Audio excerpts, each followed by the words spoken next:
Hello Spider-Man fans, thanks so much for clicking on this video. My name is Chris. With Spider-Man No Way Home finally releasing in theaters, and the anticipation I was building for this movie with going ahead and reviewing every single Spider-Man movie leading up to it, I thought it'd be a great opportunity to piss some of you off and tell you my personal ranking of the Spider-Man movies, because ain't no way anybody's gonna be happy with someone else's opinion on these movies. But hopefully a lot of you won't turn into Bully Maguires and maybe understand my perspective about why I rank certain movies where I do. But this isn't just about me. I'm gonna need you Spider-Man fans to also give me your rankings of the movies down below. I'm really curious to see where a lot of you are gonna place Spider-Man No Way Home on your list. And just don't be an a-hole to somebody else's list if you think it is crazy or wrong, because there really isn't a wrong list. I have seen so many Spider-Man rankings lately with wildly different opinions, just like some of them right here I'm showing to you. Really surprising placements that some I agree with, some I heavily disagree with, but at the end of the day, remember, it's just opinions. But before we go ahead and jump into that, guys, I do want to let you know that this video is brought to you by Marvel Strike Force. Marvel Strike Force is a squad-based RPG where you can fight alongside your favorite Marvel heroes and villains with over 180 characters. And that's not even the best part, because you can download Marvel Strike Forces for free on iOS or Android devices using my link in the description or pinned comment. Marvel Strike Forces to me is a game of never-ending fun because there are so many different modes you can play, from arena where you battle other players and defend your squad, to one of my favorite modes, Blitz, where you just play endlessly until you run out of charge. The cool thing about Marvel Strike Force right now is that they are doing MCU events tying into the world of Shang-Chi, Black Widow, and Eternals. The heck, even when you load up the game, you can see the new black and gold suit that Spider-Man wears in Spider-Man No Way Home. I'm currently right now trying to work my way up to getting those suits. As you can see, of course, with my little squadron here, it would not be complete without Spider-Man kicking some butt. It's a game that I think is a lot of fun, and since they're sponsoring this video, you're also helping out the channel here, so do yourself a favor and use the link in my description to go ahead and download Marvel Strike Forces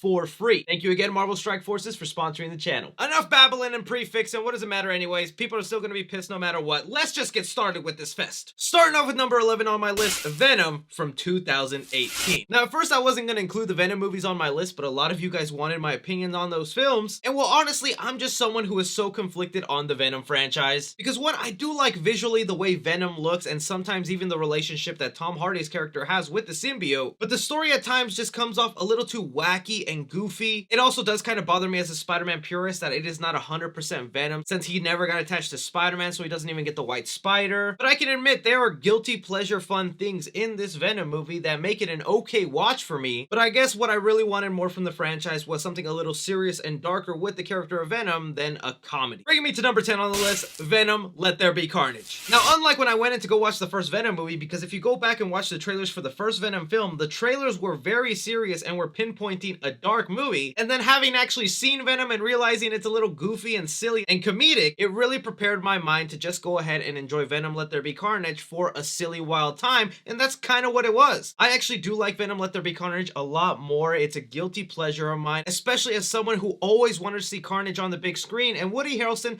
does do some fun things with the character. Not to mention, I just really like the fight sequences between Venom and Carnage. It's something any comic book fan had been wanting to see since he was a kid, and just to have finally seen that on the big screen, even if it took a weird detour where Venom goes to a rave, I still consider it just a fun little movie. Moving to number 9 on the list, I just want to make the disclaimer that every movie I list from here on out, I actually consider to be a good movie. Just because it's lower than any other film, I don't think that makes it bad. I just enjoy the movie above it a little bit more than the last. So with that said, number 9 on the list is Spider-Man 3 from 2007. I've had a love and hate relationship with Spider-Man 3 ever since it came out, because when I saw it back in 2007 as a kid, it was one of the first movies ever that actually left me disappointed, and I was only 12 years old at that time. And you can't even blame Sam Raimi for some of the missteps in Spider-Man 3 because studio meddling got in the way. But over the years, I've actually grown to really appreciate Spider-Man 3, not only because it brought us so many great memes with Bully Maguire, but even with studio meddling, I think Sam Raimi still did the best he could with what he was given, with the movie still feeling consistently in line theme-wise with the previous two films, the Sandman character especially being such a well-written villain, visually also just looking fantastic, especially a lot of the black suit scenes. I'm happy I can just watch this movie today and really enjoy it. Number 8 on the list that I bet some of you thought was going to be way higher, Amazing Spider-Man 2. Now, you guys should know, if you saw my review of Amazing Spider-Man 2, I will always defend this film and disagree with anyone who says this is the worst Spider-Man movie ever made. Well, I can fully admit there are a lot of flaws and missteps in this film, to where I'll admit the villains and the structure of the story is way messier than Spider-Man 3, but the reason it goes higher than Spider-Man 3 is because the highs of Amazing Spider-Man 2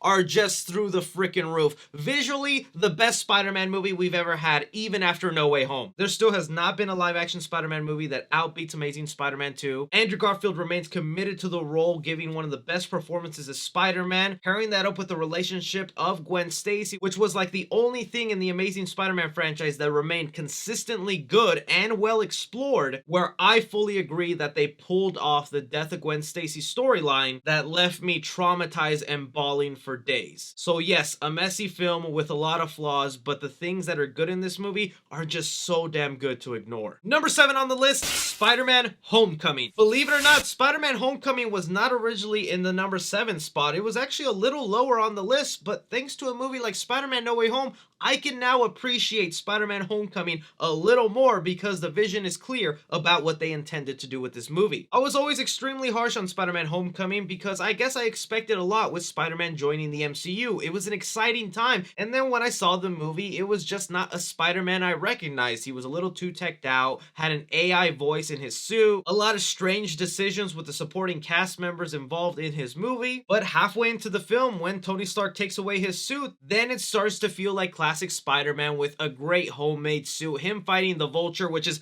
by far the best part of the movie, is Michael Keaton's Vulture. It's a movie that gets higher on the list than others because story-wise it is structured well, it is well written. It just still blows my mind that watching No Way Home has changed my opinion on this film so much to where now I find myself embracing all those flaws of the over-teched out Spider-Man, the naive Spider-Man, the Spider-Man that gets no consequences, because that needed to happen to eventually make the full arc Tom Holland's character goes through so much better. Number 6 on the list, Spider-Man Far From Home. Now, even before I saw Spider-Man No Way Home and it made me appreciate the previous 2 MCU Spider-Man movies a lot more, Spider-Man Far From Home was the movie to me at the time that actually made me fall in love with Tom Holland's Spider-Man. While yes, he still had some of those Tony Stark-esque things where he was relying too much on technology and he did a couple of dumb naive things with like handing Mysterio the Edith glasses, the highs and positives of the film outweigh that stuff, with Mysterio Jake Gyllenhaal I think being a really great villain. I liked how I was actually buying into his BS and charming until we get the reveal about what exactly he wanted to do, and then really torturing Spider-Man not only physically but psychologically with those amazing illusion action sequences, which to me is like the second best action sequences that Spider-Man has ever been given in a franchise. It was also the film that started going ahead and correcting itself with some of the missteps of MCU Spider-Man. Like one of the main things, just to give an example, is Aunt May no longer is just the hot Aunt character. They make her an important member of the community helping out these homeless shelters. Number 5 on the list, Amazing Spider-Man from 2012. Now this will be one of those movies on the list that just for personal reasons it really sticks with me because I feel like the first Amazing Spider-Man is an underrated film that gets overlooked a lot. The film that introduced us to Andrew Garfield's Spider-Man, and you can see why they chose him to be the character because the man really puts in his soul and passion into Peter Parker, to where when I rewatch this movie, even though it does the cheap thing of reusing some Sam Raimi tropes into their origin, I like the slightly darker, grittier tone, where I think they modernized it for its time, and really just those last 10 to 15 minutes of the movie where Captain Stacy dies, giving Andrew Garfield's Spider-Man the speech about being that hero and what it's gonna cost him, and him having to make that decision whether to follow him or go against him. Solid freaking movie, but maybe I'm being biased because Andrew Garfield is my personal favorite Spider-Man. Number 4 on the list,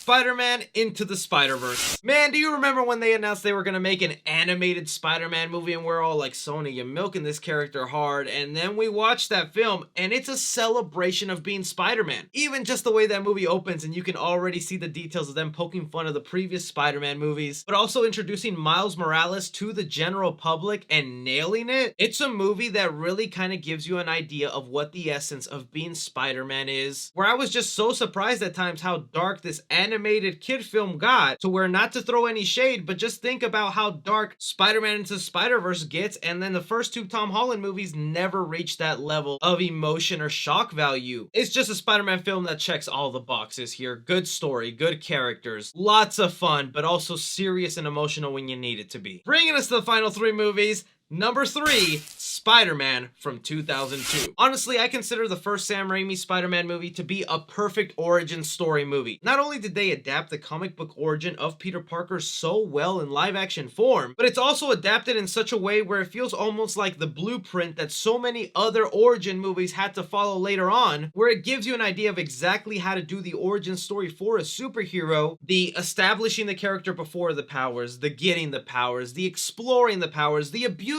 those powers, and then letting tragedy fall, and that character having to make the decision about who he's going to be as a hero or a villain. It's such a perfect origin story that I think will hold up and stand the test of time, because as cheesy and as campy as some of the things are in the Sam Raimi universe, these movies always found the perfect balance of when to be cheesy and funny and when to get serious, setting up what I think most people consider to be a true version of Peter Parker. Bringing us to the final two here, and I'll be honest, I have been switching back and forth with the last two all day. That really, if you ask me tomorrow, next week, it might switch again. So just know it was really tough here, but going with it, number 2 on the list, Spider-Man 2 from 2004. What many consider to be one of the most perfect live-action Spider-Man movies, and I would agree with them here because everything you need to know about Peter Parker as a character and his struggles of being Spider-Man is also greatly captured in this one movie by Sam Raimi that is kind of unreal how early we got it in the franchise. Like ever since Spider-Man 2 came out, I think so many Spider-Man movies have been trying to reach that peak level that movie tried to tell, not only with its story, but its villains with Dr. Octopus. Even the fight sequence that I believe to this day is still the best fight sequence between Spider-Man and a villain is that train fight with Dr. Octopus. But this movie is also one of the reasons why I will just always love and admire the character of Spider-Man, because when Tobey Maguire is playing Peter Parker here, every time he's being thrown a curveball, something goes bad in his life, he's just struggling, he's broke, he's losing his girlfriend, he has to fight crime, he wants to give all that up, he's still a character that at the end of the day puts on a smile and does what's right. And I think that's just a quality that so many of us inspire to be. And even me talking about it right now, I'm like, man, it probably should be number 1 on my list. But speaking of number 1 on the list,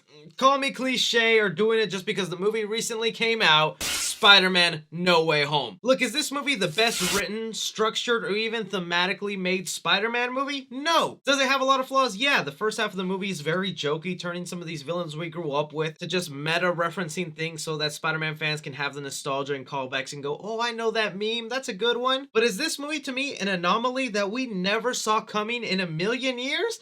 Hell yeah! Seeing Tobey Maguire, Andrew Garfield, Tom Holland all interact with each other, the way they're brought in, the little bits of details they give us into their other universes that we thought we would never see again, I enjoyed and respected so much. While I call Spider-Man Into the Spider-Verse a celebration of the Spider-Man characters, I mean that in the sense of the comic book character and the lore, and sometimes the history involved with it himself, while Spider-Man No Way Home is a celebration of the live-action movies that came before it. We all started this journey all the way back in 2002 with going to see Tobey Maguire be Spider-Man and then reboot after sequel after reboot. We got to a point now where did you ever think Tobey Maguire and Andrew Garfield would technically be part of the MCU? Seeing them swing together, the way they can go ahead and give a little redemption to Andrew for saving MJ. And even if I want to take away all the amazing Spider-Man scenes together thematically with Tom Holland's character, they gave him a great arc that stretches across 3 movies. They successfully fixed every little issue I ever had with Tom Holland's Spider-Man with the way that movie ends and the way he has to say goodbye to his friends. Learn the line of great power comes great responsibility, losing his Aunt May, suffering consequences, becoming the loner Spider-Man who has that Peter Parker quality that even though he just lost his friends, he lost his Aunt May, he's staring at his crappy little apartment, he puts on a smile, creates himself a brand new suit, goes out and fights crime as classic Spider-Man. Like,